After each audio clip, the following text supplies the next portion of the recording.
प्राचीन भारत में मिथिला के राजा जनक एक ज्ञानी राजा थे। वे सत्य की खोज में थे।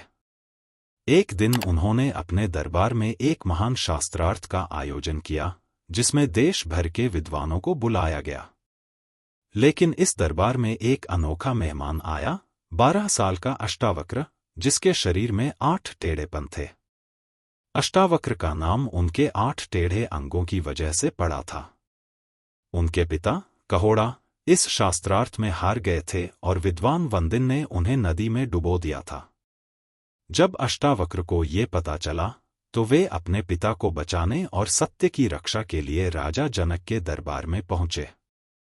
लोग उनके शरीर को देखकर हंसे, लेकिन अष्टावक्र ने कहा, सच्चा ज्ञान शरीर से नहीं, आत्मा से देखा जाता है। अष्टावक्र ने वंदिन को शास्त्रार्थ में हराया। उनकी बुद्धि और ज्ञान को देखकर राजा जनक हैरान रह गए। अष्टावक्र ने न सिर्फ अपने पिता को बचाया, बल्कि राजा जनक को अपना शिष्य बना लिया। इस मुलाकात से ही अष्टावक्र गीता की रचना हुई, जिसमें गहरे आध्यात्मिक सत्य छुपे हैं।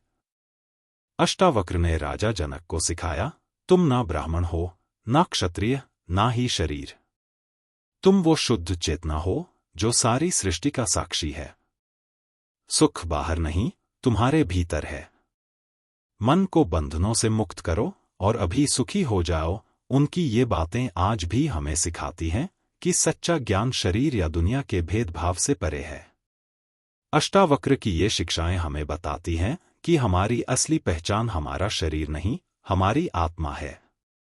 आइए, उनके ज्ञान से प्रेरणा लें और अपने भीतर की शांति को खोजें।